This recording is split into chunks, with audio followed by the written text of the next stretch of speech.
गुरु ब्रह्मा गुरुर्विष्णू गुरुर्देव महेश्वरा गुरु साक्षात परब्रह्म तस्मै श्री गुरुवे नमः।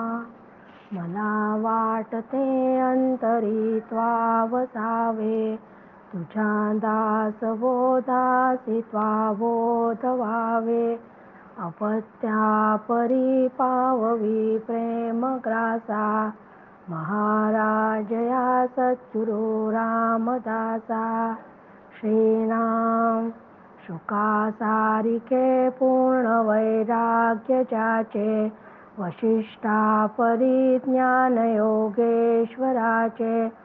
कवी वाल्मिका सारिका मान्य ऐसा नमस्कार माझा सद्गुरु रामदासा। जय जय रघुवीर समर्थ।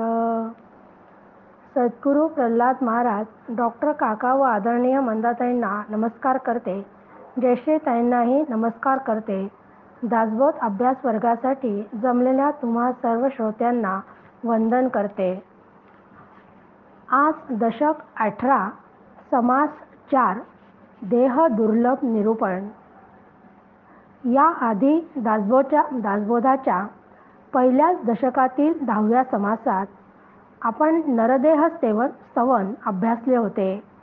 हा नरदेह अत्यंत दुर्मिळ आहे अशा या देहाचे महात्म्य समर्थ या समासात सांगतात।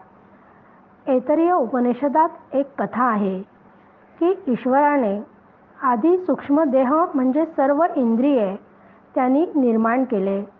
त्या प्रत्येक इंद्रियांसाठी एक एक देवता निर्माण केली। देवता तर ठरल्या, मग त्यांना आता राहायला घर तर हवे ना। मग ईश्वराने आधी गायीचे शरीर निर्माण केले व त्या देवतांना राहायला सांगितले। देवता गायीच्या शरीरात गेल्या व लगेच बाहेर आल्या। त्या म्हणाल्या, आम्हाला हे शरीर पसंत नाही। मग ईश्वराने घोड्याचे शरीर निर्माण केले। देवता त्या शरीरात गेल्या पण तिथूनही त्या परत आल्या। मग ईश्वराने हा मानवी देह निर्माण केला व त्या शरीरात देवतांना बसायला सांगितले। देवता मानवी देहात गेल्या त्या आजतागायत तेथेच स्थिर होऊन राहिल्या आहेत। तेव्हा ईश्वराने त्यांना विचारले की तुम्ही आधी मी गायीचे व घोड्याचे शरीर निर्माण केले ते तुम्हाला का पसंत पडले नाही। तेव्हा देवता म्हणाल्या, गाय व घोडा या दोन्ही शरीरात आत गेलो तर केवळ घास चारा कडबा तबेलाच होता। आहार निद्रा मैथून भय याशिवाय काहीच नव्हते।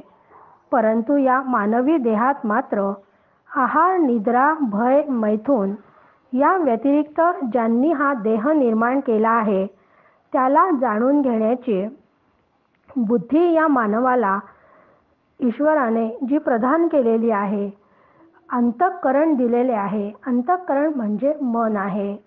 म्हणून आम्हाला भगवंताला जाणता येते, म्हणून आम्हाला हा देह पसंत पडला। शास्त्रदृष्ट्या मानव देह ही ईश्वराची सर्वोत्कृष्ट उत्क्रांती आहे। माणूस या पृथ्वीवर अवतरला आणि उत्क्रांतीचे चित्रच बदलले। वास्तविक सर्व प्राणीमात्रांमध्ये आत्म्याचीच प्रेरणा काम करते। शक्तिरूप असल्याने दृश्यामध्ये अवतरण्यासाठी ती धडपडते। त्या धडपडीपायी ती नाना प्रकारचे प्राणीदेह निर्माण करते। तिच्या या प्रयोगामध्ये पुष्कळ प्रकारचे मानवेतर देह निर्माण झाले, परंतु मानवदेह निर्माण झाला आणि चित्तशक्ती एकदम तृप्त झाली। अशा या उत्कृष्ट निर्मिती असलेला हा देह परमेश्वराने निर्माण केला। तेव्हा देवतांना अतिशय आनंद झाला। मग त्या एकदम त्यांच्या तोंडातून उद्गार बाहेर पडले, वा वा, की मानवी शरीर हीच परमेश्वराची उत्कृष्ट निर्मिती आहे असे त्या म्हणाला।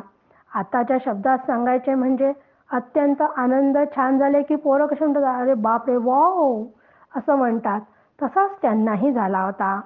या मर्त्य शरीराच्या साह्यानेच आत्म्याची प्राप्ती करून घेण्याची इच्छा करणे अशी योग्यता असलेले हे शरीर आहे. पण हे शरीर म्हणजे अत्यंत दुर्लभ आहे. 84 लक्ष जीवयोनीतून फिरता फिरता जन्मजन्मांतरीचे पाप पुण्याचे भोग भोगून झाल्यानंतर जेव्हा अकस्मात दोन्ही समसमान होतात तेव्हा मनुष्य जन्म मिळतो. पाप पुण्य समता घडे तरीच नरदेह जोडे, एरवी हा जन्म न घडे हे व्यासवचन भगवती श्रीराम. की खरंच किती अवघड आहे हो पाप पुण्य समान होणे. जेव्हा आपण बाजारात काही धान्य आणण्यासाठी जातो तेव्हा धान्य आणण्यासाठी गेल्यावर त्या दुकानदाराला आपण 5 किलो साखर द्या असं म्हटलं की तो धान्य तराजूमध्ये मोजतो. तराजूमध्ये एकीकडे साखर आणि एकीकडे माप टाकलेलं असतं. पण ती साखर सुद्धा मोजताना किती वेळा त्या दुकानदाराला कमी जास्त करावी लागते त्या तराजूमधली. तेव्हा कुठे ते बॅलन्स येतं आणि माप सारखं झाल्यावर तो ते धान्य आपल्याला देतो. मग या दुकानदाराला जर इतका वेळ साधी साखर मोजण्यासाठी लागतो तर मग पाप पुण्य सारखे होणे किती कठीण आहे. म्हणूनच आता पूर्वपुण्याईने हा देह मिळाला आहे तर त्या देहाचा उपयोग आत्मज्ञानासाठी करावयास हवा. हा मानवी देह आहे म्हणूनच तर मनुष्य सर्व व्यवहार करू शकतो. म्हणूनच समर्थांनी मानवी देह आहे म्हणून देहाकरता या शब्दानेच पहिल्या 1 ते 25 ओव्यांची सुरुवात केली आहे. देहाशिवाय काहीच करू शकत नाही हे सांगणाऱ्या या ओव्या आहेत. श्रीराम समर्थ श्रीराम. देहाकरिता गणेश पूजन, देहाकरिता शारदा वंदन, देहाकरिता गुरु सज्जन संत श्रोते श्रीराम. की मानवी देह आहे म्हणूनच आपण गणेशाची पूजा करू शकतो, शारदेला वंदन करू शकतो. श्रीगुरु सज्जन व सात्विक श्रोते होण्याचं भाग्यही केवळ देह असल्यामुळेच प्राप्त होऊ शकते.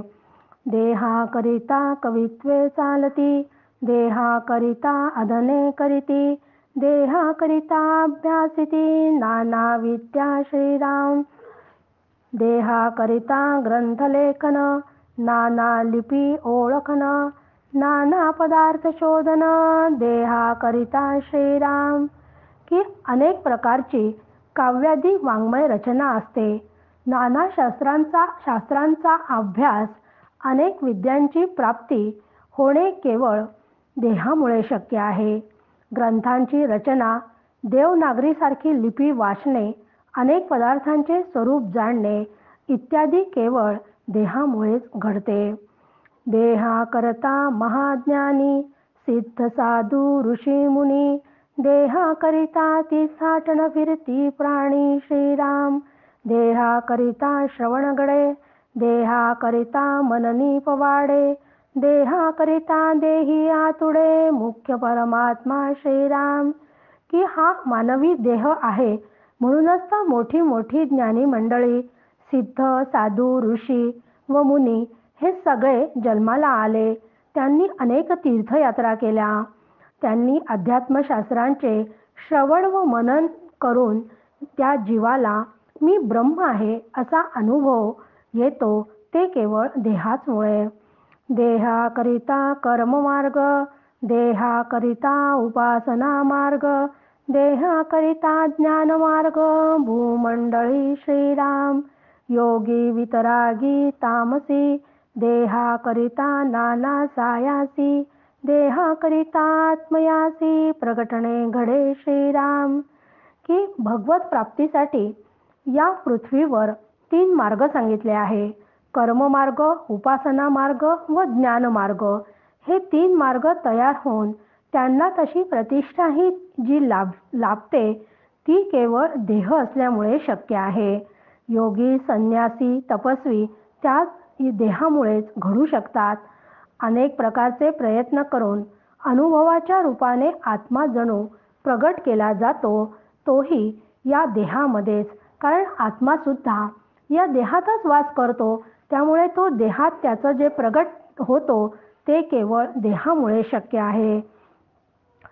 एहलोक आणि परलोक देहाकरिता सकळ सार्थक, देहे विण निरर्थक सकळ काही श्रीराम. पुरश्चरणे अनुष्ठाने गोरांजने धूम्रपाणे, शीतोष्ण पंचाग्नी साधने देहाकरिता श्रीराम. देहाकरिता पुण्यशीळ देहाकरिता पापी केवळ, देहाकरिता अनर्गळ सुचिस्मंत श्रीराम. की इहलोक असो की परलोक असो, पृथ्वी आणि वैकुंठातील लोक यांच्या अस्तित्वाचे सार्थक केवळ देहामुळेच होते, अन्यथा ते निरर्थक ठरले असते. अनेक प्रकारची पुरश्चरणे अनुष्ठाने, मशाली फिरवणे, शीत किंवा पंचाग्नी साधने इत्यादी जी सगळी घडतात ती सगळी केवळ या देहामुळे. पुण्यवंत पापी घाणेरडे व पवित्र लोक असे जे आपल्याला सगळे या जगतात दिसतात तेही सगळे केवळ या देहामुळेच. देहाकरिता अवतारी देहाच करिता वेशधारी, नाना बंडे पाषांडे करी देहाकरिता श्रीराम. देहाकरिता विषयभोग देहाकरिता सकळ त्याग, होती जाती नाना रोग देहाकरिता श्रीराम. की रामकृष्णादी इतके जे अवतार होऊन गेलेले आहेत ते अवतार संन्यासी जे वेश बदलून वगैरे संन्यासी होतात ते वेदशास्त्रांचा विचार करणारे किंवा वेदांचे प्रामाण्य नाकारणे असे पाखंडी आणि मतमतांतरे असणारे आणि चांगले विचार असणारे जे सगळे लोक आहेत ते केवळ देहामुळे आहेत. देहामुळेच विषयांचा भोग घेतले जातात व त्यांचा त्यागही होतो. देहालाच अनेक प्रकारचे रोग होतात व ते रोग बरेही होतात. म्हणजे अनेक आधी व्याधी ज्या होतात त्या केवळ देहालाच होऊ शकतात. म्हणूनच तर देह असल्याशिवाय कुठलीच गोष्ट शक्य नाही. देहाकरिता नवविधा भक्ती देहाकरिता चतुर्विधा मुक्ती, देहाकरिता नाना युक्ती नाना मते श्रीराम. देहाकरिता दान धर्म देहाकरिता नाना वर्म, देहाकरिता पूर्वकर्म म्हणती जनी श्रीराम. देहाकरिता नाना स्वार्थ देहाकरिता नाना अर्थ, देहाकरिता होई जे व्यर्थ आणि धन्य श्रीराम. की नवविधा भक्ती, चारी प्रकारच्या मुक्ती, अनेक तर्क, द्वैत अद्वैतादी शेकडो मते, सगळ्या प्रकारचे संप्रदाय, अनेक प्रकारचे मनुष्य जो दानधर्म करतो ते दानधर्म, धर्माचरण, अनेक रहस्यांची जाणीव माणसाला होते व त्याचा उलगडा करणे, पूर्वकर्म रूप संचित जे आपले तयार होते आणि ते संचित भोगण्यासाठी जन्म घ्यावा लागतो. ह्या सगळ्या गोष्टी केवळ देहामुळे होतात. धनादी स्वार्थ, मोक्षादी सगळी प्राप्तव्य, अर्थ, जीवन फुकट जाणे वा सार्थकी लावणे केवळ देहामुळे शक्य आहे. देहाकरिता नाना कळा देहाकरिता उन्हागळा, देहाकरिता जिवाळा भक्ती मार्गाचा श्रीराम. नाना सन्मार्ग साधने देहाकरिता तुटती बंधने, देहाकरिता निवेदने मोक्ष लाभे श्रीराम. देह सकळामध्ये उत्तमू देही राहिला आत्मा रामू, सकळ अंकटी पुरुषोत्तमू विवेकी जाणती श्रीराम. की संगीतादी अनेक कला असो त्या सगळ्या कलांची निर्मिती, त्याचप्रमाणे कनिष्ठ वरिष्ठ अशा प्रकारचे सगळे भाव, भक्ती मार्गातले भाव, प्रेमादी हे सगळे झाले आहे. सन्मार्गाने धर्म न्याय नीतीने वागणारे आध्यात्मिक अनेक प्रकारची साधनं, देह आध्यात्मिक साधनांच्या द्वारे देह कर्तृत्व भोतृत्व भ्रांती वगैरे अशा या सगळ्या बंधनातून तुटून आत्मनिवेदनापर्यंत पोहोचतो, म्हणजे त्याला मोक्ष लाभतो. असा हा देह केवळ देहामुळे शक्य आहे. पृथ्वीवरील सर्व पदार्थांमध्ये म्हणूनच हा मानवी देह सर्वोत्तम आहे आणि या देहामध्ये जो आत्माराम म्हणजे उत्तम पुरुष जो आत्माराम तो या देहामध्ये वास करतो. म्हणूनच हा देह सगळं काही करू शकतो. पण या देहामध्ये वास्तव्य करणारा आत्मा विवेकी लोक जाणतात. देहाकरिता नाना कीर्ती अथवा नाना अपकीर्ती, देहाकरिता होती जाती अवतार माळिका श्रीराम. देहाकरिता नाना भ्रम, देहाकरिता नाना संभ्रम, देहाचे निउत्तमोत्तम भोगिती पदे श्रीराम. देहाकरिता सकळ काही, देहाविण काही नाही, आत्मा विरे ठाई ठाई नव्हताच जैसा श्रीराम. की माणसाला खूप कीर्ती मिळते किंवा त्याची अपकीर्ती पण होत असते. अनेक प्रकारच्या अवतारांची मालिका आहे. ईश्वराने आतापर्यंत अनेक अवतार घेतलेले आहेत. ती अवतारांची मालिका पण निर्माण होते. म्हणजे ईश्वर अवतार घेतो आणि तो अवतार समाप्तही करतो. हे सगळं या देहामुळे होते. देह तादात्म्य झाल्यामुळे अनेक प्रकारचे भ्रम निर्माण होतात. जगत सत्यत्व भ्रांती, देह सत्यत्व भ्रांती, कर्तृत्व भोक्तृत्व भ्रांती, संग भ्रांती असे हे सगळे भ्रम जे आहे हे सुद्धा केवळ देहामुळे होतात. मृगजळादी संभ्रम होतात की मृगजळ आपल्याला माहिती आहे की एक नसताना दुसरं दिसते. मृगजळ म्हणजे तिथे पाणी नाही आहे पण तिथे पाणी असल्यासारखा भास होतो. हा जो संभ्रम आहे तो सुद्धा केवळ देहामुळे होतो. उत्तम उत्तम पदार्थांचा भोग घेता येतो, घडतो, तोही केवळ देहामुळे. म्हणून या पृथ्वीवरील सर्व पदार्थांचे सार्थक हे केवळ देहामुळे होते. देहा वाचून सर्व गोष्टी निरर्थक आहे. या देहामध्ये आत्मा वास करतो. म्हणून या देहाची उपाधी बरोबर आत्माही जणू त्या देहामध्ये प्रगट होतो. म्हणून उपाधीच्या नाशाबरोबर तो जणू कधी नसल्यासारखाच तो गुप्तही होतो आत्मा. असा ह्या सगळ्या गोष्टी केवळ देहामुळे घडतात. देहे परलोकीचे तारू, नाना गुणांचा गुणागरू, नाना रत्नांचा विचारू, देहाचे नि श्रीराम. नरदेह म्हणजे एक नौका आहे, म्हणजे नाव आहे.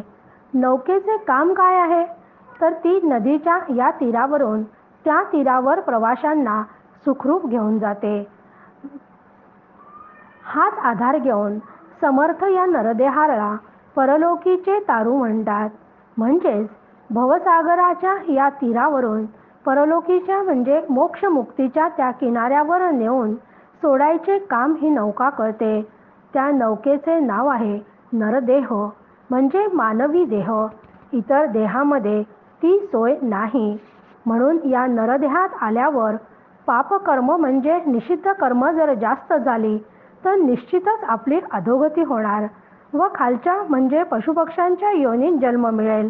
तेच जर सत्कर्म केले, पुण्यकर्म केले तर स्वर्गप्राप्ती होणार आणि शुद्ध कर्म केले की चारही मुक्ती प्राप्त होणार. या अर्थाने समर्थ इथे परलोकीचा तारू असे या नरदेहाला म्हणतात. या नरदेहात चांगल्या आणि वाईट अशा दोनही गुणांचे आगर हा नरदेह आहे. माणसांनी ठरवले तर आपल्या चांगल्या गुणांच्या भरोशावर आपला संसार उत्कृष्ट आपण करू शकतो. समाजासाठी काही कामे करू शकतो. साहित्य क्षेत्रात भरारी घेऊन सुंदर साहित्य निर्मिती करू शकतो. देशासाठी स्वतःचे आयुष्य अर्पण करू शकतो. शिवाय भगवंतासाठी म्हणजे देवासाठी आपण आपला प्राण सुद्धा देऊ शकतो. असं जर केले तर नराचा नारायण माणूस होऊ शकतो. या उलट आपल्या अवगुणांच्या जोरावर तो नीच हलकी कामे मागचा पुढचा विचार न करता करतो. कामवासनेला बळी पडून अत्यंत लज्जास्पद असे कृत्य त्याच्या हातून कधी कधी घडते. कुकर्म तो करतो. आता आपण पाहतो की प्रत्येक क्षेत्रात अनेक घोटाळे या देशात होत आहेत. चांगले अथवा वाईट दोन्हीही कामांसाठी बुद्धिमत्ताच लागते. ही बुद्धिमत्ता केवळ या नरदेहातच आहे. म्हणून पुढच्या चरणात समर्थ आपल्याला म्हणतात, नाना रत्नांच्या विचारू देहाचे ने श्रीराम, की अनेक प्रकारची जी रत्न आहेत, हिरे आहे, मोती आहे, अशा या सगळ्या रत्नांची पारख सुद्धा केवळ मानवी देहातच होते. इथे रत्न हा शब्दाचा अर्थ सद्गुण असाही होऊ शकतो. सद्गुण म्हणजे ही रत्नेच. अवगुणांचा त्याग करीत सद्गुणांची कास धरायची व नरदेहाच्या नौकेत बसून रामरायाकडे जायचे. अशा या देहाने गायन, संगीत, आत्मा यांचेही ज्ञान जे मिळते ते केवळ देह असल्यामुळे शक्य होते. म्हणूनच 24व्या ओळीत समर्थ सांगतात, देहे ब्रह्मांडाचे फळ, देहे दुर्लभची केवळ, परिया देहास निवळ, उमजवावे श्रीराम, की हा दुर्लभ मानवी देह ब्रह्मांडरूप वृक्षाला आलेले एक उत्कृष्ट फळ आहे. मात्र ते फळ जे लागलेले आहे त्यातील जीवात्म्याला शमाधिकांनी वळवावे व त्या देहाला ज्ञानाची ओढ लावून द्यावी, तरच त्या नरदेहाचे सार्थक होऊ शकेल. देहा करिता लहान थोर, करीती आपुलाले व्यापार, त्याही मध्ये लहान थोर किती एक श्रीराम, जे जे देहे धरून आले, ते ते काही करून गेले, हरी भजने पावन झाले, किती एक श्रीराम, की देहामुळेच कित्येक लहान मोठे असे अनेक प्रकारचे व्यापार सुरू असतात. जे जे या देहधारी होऊन या भूतलावर जन्माला आलेले आहेत, ते या जगात सामान्य कर्मे करून गेलेच आहेत. काही मात्र हरिभजनाने मुक्त झाले आहेत. आपण जे संत सद्गुरू पाहतो, समर्थ रामदास स्वामी आहेत, ज्ञानेश्वर महाराज, नामदेव महाराज, तुकाराम महाराज, हे सगळे हरिभजनाने मुक्त झाले. ते मुक्तही झाले, ते केवळ हा देह प्राप्त झाला म्हणूनच मुक्त झाले. अष्टदा प्रकृतीचे मूळ, संकल्परूपची केवळ, नाना संकल्पे देह फळ, घेऊन आले श्रीराम, हरी संकल्प मुळी होता, तोची फळी पहावा आता, नाना देहांतरी तत्वता, शोधिता कळे श्रीराम, वेलाचे मुळी बीज, उदक रूप वेली समज, पुढे फळामध्ये बीज, मुळीच्या अंशे श्रीराम, मुळाकरिता फळ येते, फळाकरिता मूळ होते, येणे करिता होत जाते भूमंडळ श्रीराम, की असा हा देह अष्टदा प्रकृतीचा आहे.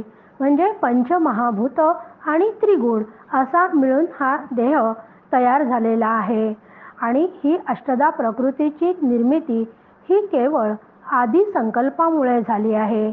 म्हणून जीवांना सुद्धा त्याच्या संकल्पानुसार देहरूप फळ येऊन जन्माला यावे लागते.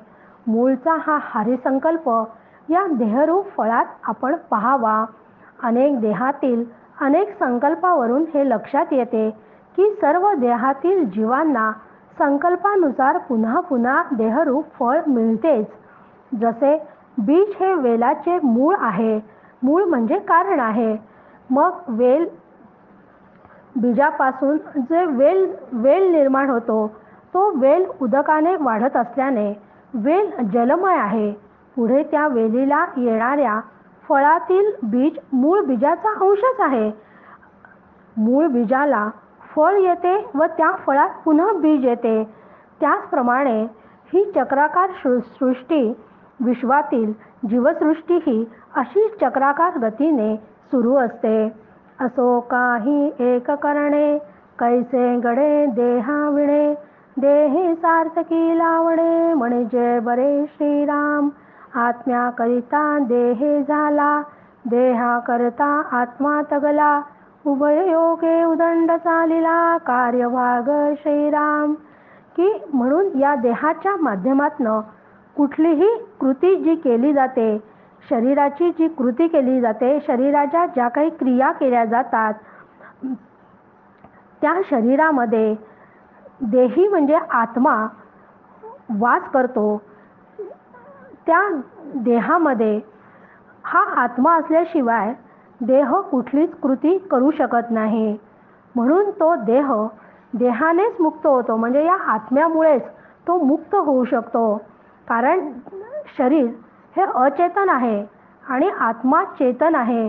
म्हणून अचेतन शरीराच्या माध्यमातून आत्मा सगळं क्रिया करवून घेत असतो आणि या दोघांच्या संयोगामुळेच सगळा जीवन आपले सुरू असते. म्हणून कोणी जर या देहाच्या साह्यानेच मुक्त होऊ शकतो. जीवात्म्याला वासनेनुसार जन्म मिळण्यासाठी देह घडला आहे आणि जीवात्म्यामुळे देहाला पण जिवंतपणा आहे. असे दोन्ही मिळून सर्व कार्य सतत चालत राहतात. म्हणजे नुसते शरीर सुद्धा काही करू शकत नाही आणि नुसता आत्माही काही करू शकत नाही. त्या दोघांच्या संयोगानेच सगळ्या जीवनाचे हे चक्र सुरू असते. चोरून गुप्त रूपे करावे, ते आत्मयासी पडे ठावे, कर्तृत्व याचे न स्वभावे, सकळ काही श्रीराम. देहामध्ये आत्मा असतो, देहे पूजिता आत्मा तोषतो, देहे पीडिता आत्मा क्षोभतो, प्रत्यक्ष आता श्रीराम. की स्वतः आत्मा हा स्वतः देहामध्ये गुप्त रूपाने राहून कार्य करण्याची कला त्याच्याजवळ आहे. त्याच्या या स्वभावामुळेच देहाच्या सगळ्या क्रिया किंवा हालचाली व्यापार सतत सुरू असतात.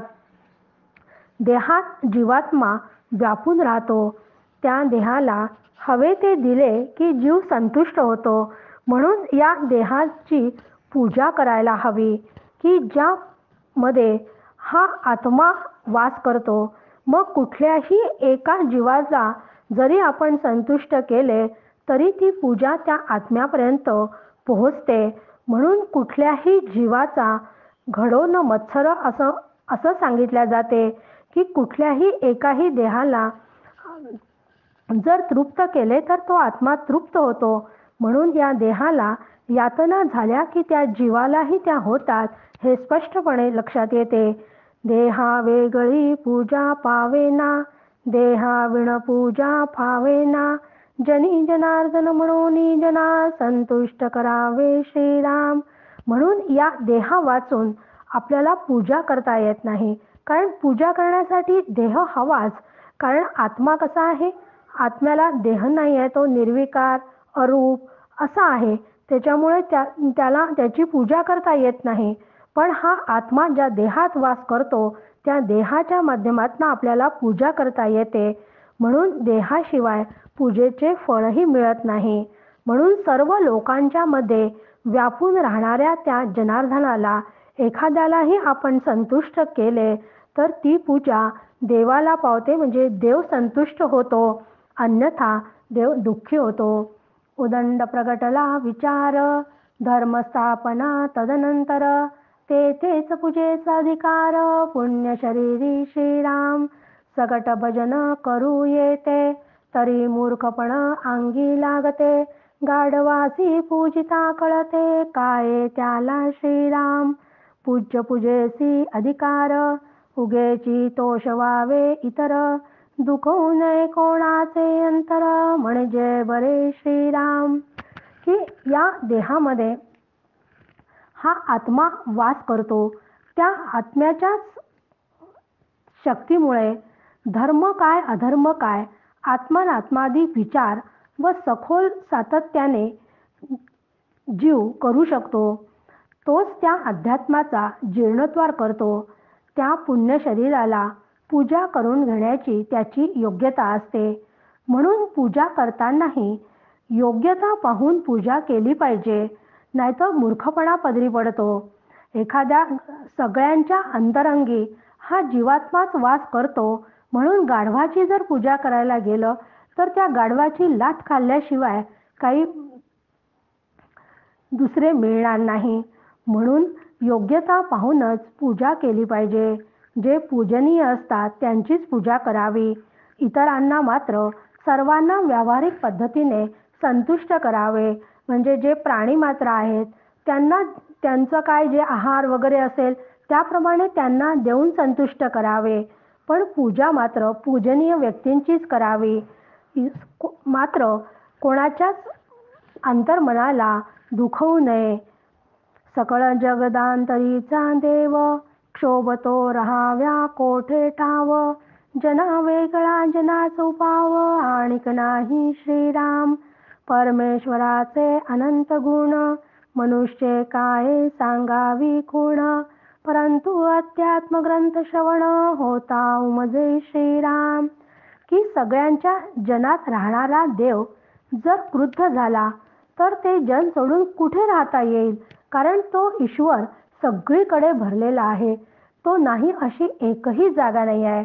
त्याच्यामुळे त्या देव जर रागवला तर आपण कुठे जाणार आहे. म्हणजे व्यक्तीला या समाजाशिवाय दुसरा आधार नाही. म्हणून प्रत्येक समाजामधल्या व्यक्तीमध्ये हा देव पाहावा आणि दूरदृष्टीने सगळीकडे एक तो भगवंतच भरलेला आहे.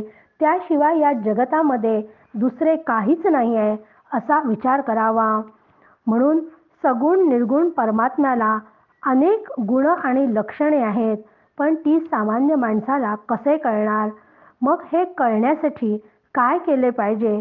तर हे कळण्यासाठी अध्यात्म ग्रंथांच्या चे श्रवण केले पाहिजे. अध्यात्म ग्रंथाच्या श्रवणानेच ते हळूहळू उमजू लागते. हे सांगून समर्थांनी या समासाचा शेवट केला. जय जय रघुवीर समर्थ.